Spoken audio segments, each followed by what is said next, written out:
Hi viewers, welcome to our channel. ప్రస్తుతం మనతో పాటు జర్నలిస్ట్ చరణ్ పర్మి గారు ఉన్నారు. వారితో ఒకసారి మాట్లాడదాం. సో హాయ్ అన్న. హాయ్ అన్న, సూపర్ స్టార్ రజనీకాంత్ గారికి ఒక భారీ ప్రమాదం తప్పింది అన్న వార్తలు కొద్దిసేపటి నుంచి కూడా మనం రావడం చూస్తున్నాం. అసలు ఏం ప్రమాదం తప్పింది? మరి ఇది సినిమా షూటింగ్లో ప్రమాదం జరిగిందని కొంతమంది అంటున్నారు, లేదు సినిమా షూటింగ్ జరుగుతున్న పక్కన జరిగింది ప్రమాదం అని అంటున్నారు. అసలు ఏం ప్రమాదం? ఇప్పుడు రజనీకాంత్ గారికి అసలు ఏమైంది? ఏంటి అసలు ఇక్కడే? ఇది జస్ట్ ఈరోజే జరిగింది. ఇందాక సంఘటన జరిగింది, వెంటనే అది వైరల్ అవ్వడం కూడా జరిగింది. ఎందుకంటే ఇందులో రజనీకాంత్ గారి సంబంధించిన షూటింగ్ పక్కన జరుగుతుంది కాబట్టి వైరల్ అయింది. నిజానికి ఈ షూటింగ్ ఏదైతే ఉందో ఈ ఇన్సిడెంట్ ఆ షూటింగ్లో జరగలేదు. దానికి పక్కనే ఉన్న లిథియం టెర్మినల్ ఉంది. సో ఆ టెర్మినల్లో జరిగిందనమాట. యాక్చువల్గా ఇది చైనా నుంచి గత నెల 28వ తారీఖు ఒక లిథియం లోడ్తో కూడిన ఇదైతే వచ్చింది. సో ఆ కంటైనర్స్ ఉన్నాయన్నమాట. ఆ కంటైనర్స్ గత నెల నుంచి కూడా అక్కడే ఉన్నాయి. అయితే వాటిని ట్రాన్సిట్లో భాగంగా కోల్కతాకు పంపించాల్సిన ఇదైతే ఉంది.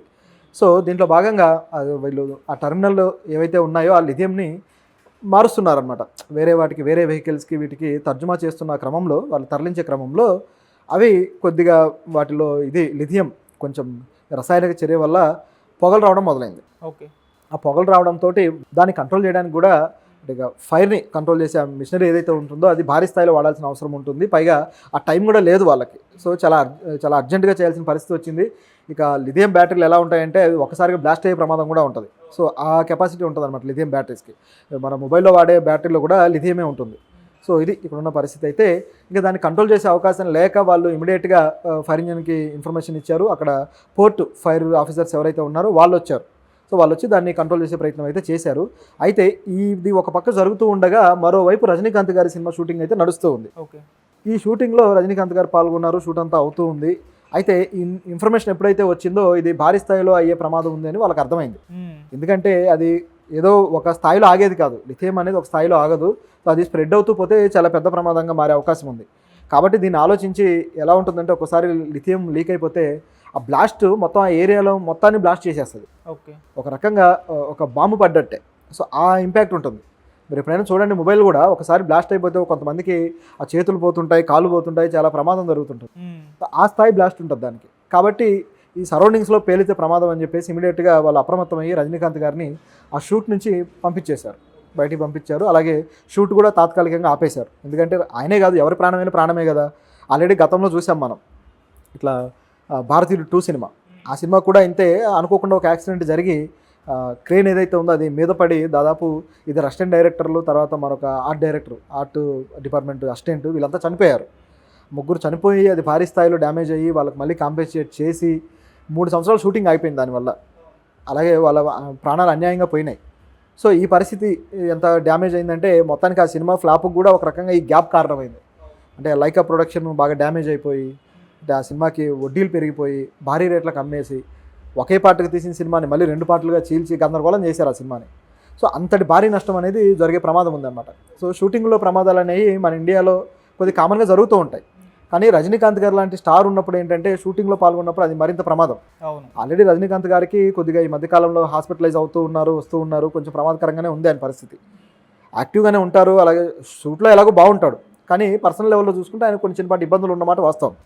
ఇటువంటి వాటిల్లో కనీసం ఆ స్మోక్ కూడా ఇబ్బందే. ఎందుకంటే ఊపిరితిత్తులకు సంబంధించి ఆ శ్వాసకోశ ఇబ్బందులు కలిగించే ప్రమాదం కూడా ఉంది. సో ఇవన్నీ దృష్టిలో పెట్టుకొని ఆయన అయితే పంపించడం జరిగింది. కాకపోతే రజనీకాంత్ గారి ఫ్యాన్స్కి ఈ వార్త ఒకసారి బయటకు వచ్చేసరికి వైరల్ అయిపోయింది. వాళ్ళకి ఎలా ఉంటుందంటే ఫ్యాన్స్ వాళ్ళ స్టార్ హీరో, వాళ్ళ అభిమాన హీరో ఏదైనా అవుతుంది అంటే ఏదో జరిగిపోయిందని చెప్పేసి కంగారు పడిపోతారు. ఇక దానికి అడ్డు అదుపు ఉండదన్నమాట. ఒకసారి వైరల్ అయిపోద్ది. ఆ టైప్లో దీన్ని వైరల్ చేశారు. అయితే ప్రస్తుతానికైతే పరిస్థితిని బాగానే సర్దుమణిగింది. మళ్ళీ షూట్ రేపో మాపు మొదలవచ్చు. ఆల్రెడీ ఆయన 2 షూటింగ్లు జరుగుతున్నాయి ఒకేసారి. కూలీ ఒకటి జరుగుతుంది, అలాగే వేటయాన్ సినిమా కూడా జరుగుతూ ఉంది. సో రెండిట్లో ఏ షూట్ జరుగుతుంది అనేది మనకి ఇంకా అందుబాటులోకి రాలేదు కానీ ఇన్ఫర్మేషన్. కాకపోతే ఆ షూట్ అనేది ప్రస్తుతం తాత్కాలికంగా ఆగింది. బహుశా 2-3 రోజులు ఆపొచ్చు. ఎందుకంటే అక్కడ మళ్ళీ రెస్క్యూ పరిస్థితులు ఎలా ఉన్నాయని చెక్ చేసుకోవాలి. ఆ తర్వాత కానీ మళ్ళీ పర్మిషన్ ఏమైనా ఇస్తారేమో చూడాలి. అంటే అక్కడ సినిమా టీమే యూనిట్ అప్రమత్తమై రజనీకాంత్ గారిని అక్కడ నుంచి తరలించేస్తారా, లేకుంటే రెస్క్యూ టీం ఏమన్నా వచ్చిందా అన్న? అక్కడికి రెస్క్యూ టీం ఏం రాలేదు.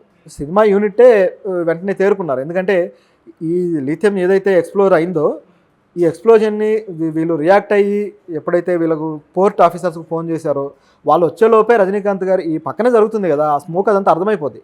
ఇమీడియట్గా ఇన్ఫర్మేషన్ వెళ్ళిపోయింది వాళ్ళకి. సో అక్కడ నుంచి ఆయన్ని వీళ్ళే అప్రమత్తం చేసి పంపించేశారు. ఎందుకంటే ఏ డ్యామేజ్ జరిగినా అది చాలా పెద్ద పరిణామం కింద పరిణమిస్తుంది అనమాట. కాబట్టి వాళ్ళు పంపించేశారు. రెస్క్యూ టీం అయితే ఈ సంఘటన స్థలానికి వచ్చారు.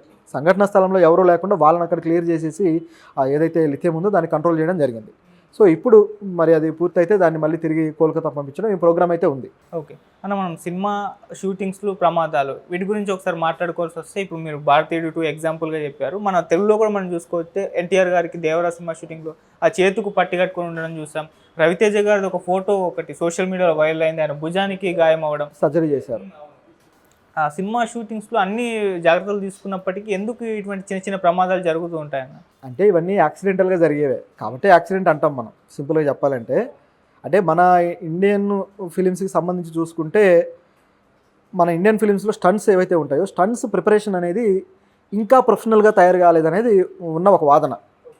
స్టంట్ మాస్టర్లు స్టంట్స్కి కావాల్సిన వైర్ వర్క్ ఏదైతే ఉంటుందో, రోప్ వర్క్ కావచ్చు, వాటి ద్వారా వాటి కోసం వేసే బెడ్స్ కావచ్చు, డూప్లను ఉపయోగించే పద్ధతి కావచ్చు, ఇదంతా కూడా ఇంకా కన్స్ట్రక్టివ్గా ఇంకా ప్లాన్డ్గా మన వాళ్ళు చేయట్లేదనే ఆరోపణ చాలా కాలం నుంచి ఉంది. చాలా సందర్భాల్లో డూప్లు కూడా చనిపోయిన సంఘటనలు ఉన్నాయి. ఇప్పుడు చూస్తే రవితేజ సినిమా ఒక దాంట్లో డూప్ చనిపోయాడు, అంటే ఈత కొట్టడం రాక.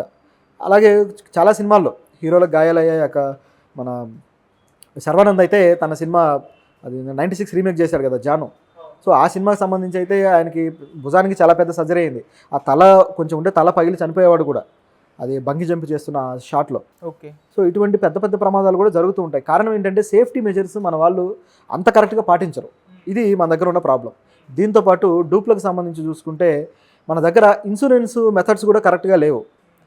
నిజానికి హాలీవుడ్లో ఏం చేస్తారంటే డూప్లకు సంబంధించి ప్రతి దానికి కూడా ఇన్సూరెన్స్ చేయిస్తారు. ప్రతి వ్యక్తికి కూడా డూప్ ఎవరైతే చేస్తున్నారో వాళ్ళకి ఇన్సూరెన్స్ చేసిన తర్వాతనే వాళ్ళని ఫీల్డ్లోకి దించుతారు. వాళ్ళకి ఏదైనా ప్రమాదం వస్తే ఆ ఇన్సూరెన్స్ అనేది క్లెయిమ్ అవుతుంది. దానివల్ల వాళ్ళ కుటుంబానికి కానీ లేదా అతనికి ట్రీట్మెంట్కి కానీ ఉపయోగపడుతుంది. మన దగ్గర అటువంటి ప్రొఫెషనల్ పద్ధతులు పాటించట్లా. ఏదో గుడ్డిగా వెళ్ళిపోతున్నారు, హీరోకి డూప్గా తెచ్చేస్తున్నారు, చేసేస్తున్నారు. ఇది ప్రమాదకరమైన విషయం. ఓకే. అలాగే ప్రాపర్టీస్ కూడా, సెట్ ప్రాపర్టీస్ కూడా నిజానికి సెట్లు మన వాళ్ళు వేసినప్పుడు ఏదైనా పెద్ద సెట్ వేస్తారు, ఏదో గొడౌన్ సెట్టో లేకపోతే మరొకటో టెంపుల్ షెట్టో వేస్తారు.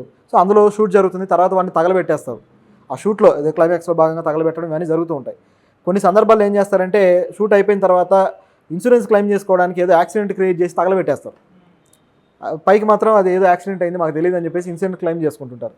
ఇటువంటి సంఘటనలు కూడా ఉన్నాయి. నిజానికి బాహుబలి సెట్ కూడా సినిమా అయిపోయిన తర్వాత ఆ ప్రమాదం జరిగింది. ఇట్లా రకరకాలుగా జరుగుతూ ఉంటాయి అన్నమాట. అంటే కొన్ని చీటింగ్లు ఉంటాయి, కొన్ని ఈ పద్ధతిలో ఉంటాయి. కానీ సెట్లకి ఇన్సూరెన్స్ చేయిస్తారు కానీ మనుషులకు ఇన్సూరెన్స్ చేయించకపోవడం అనేది చాలా దారుణమైన విషయం. కొన్ని పెద్ద పెద్ద సంస్థలు అయితే కొంతవరకు మారాయి, కొన్ని చేయిస్తున్నాయి. కానీ అన్ని రకాల సంస్థలు చేయించే అవసరం అయితే ఉంది. అలాగే ఈ ఫైట్స్కి సంబంధించిన జాగ్రత్తలు కూడా మరింత బెటర్గా తీసుకోవాల్సిన పరిస్థితి అయితే మనకి ఇంకా ఉంది. దాంట్లో కొద్దిగా హాలీవుడ్ వాళ్ళ నుంచి ఏదైనా మన వాళ్ళు ట్రైనింగ్ అవ్వడాలా, ఎందుకంటే దీనికి ఏమి ఇన్స్టిట్యూట్లు ఉండవు, ట్రైనింగ్ ఒకరు వచ్చి ఇచ్చేది లేదు. కాబట్టే మన దగ్గర భారీ ఫైట్లు కావాలన్నప్పుడు అక్కడ నుంచి తెచ్చుకుంటున్నారు హాలీవుడ్ మేకర్స్ని. ఎందుకంటే సరైన జాగ్రత్తల్లో భారీ ఫైట్లు క్రియేట్ చేయగలుగుతారు వాళ్ళు అని చెప్పేసి. సో ఇంత పెద్ద సంగతి ఉందన్నమాట దీని వెనక. ఓకే.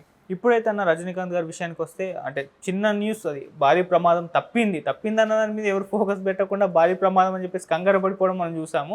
అవును. సో ఆయనైతే సేఫ్ ప్లేస్కి అయితే ఆయనకి ఏ ఇబ్బంది రాలేదు. భారీ ప్రమాదం అంటే ఒకవేళ అది ఇంకా ఎక్స్ప్లోజన్ జరిగి ఉంటే ఖచ్చితంగా భారీ ప్రమాదం అవుతుంది. అంటే ఏదో త్రుటిలో తప్పిపోయినట్టు. ఇప్పుడు ఒక లారీ వస్తుంది, ఎదురుగా మనం సైకిల్ వేసుకుని వెళ్తున్నాం అనుకో, త్రుటిలో తప్పిపోతే ఎలా ఉంటుంది అలా అనమాట. ఏమి జరగనట్టే, కానీ ఏదైనా జరిగి ఉంటే ప్రాణమే పోతుంది. అంత పెద్ద ఇష్యూ అనమాట ఇది. ఎందుకంటే మొత్తం ఆ టర్మినల్ అది బ్లాస్ట్ అయిపోతే మొత్తం బ్లాస్ట్ అయిపోద్ది.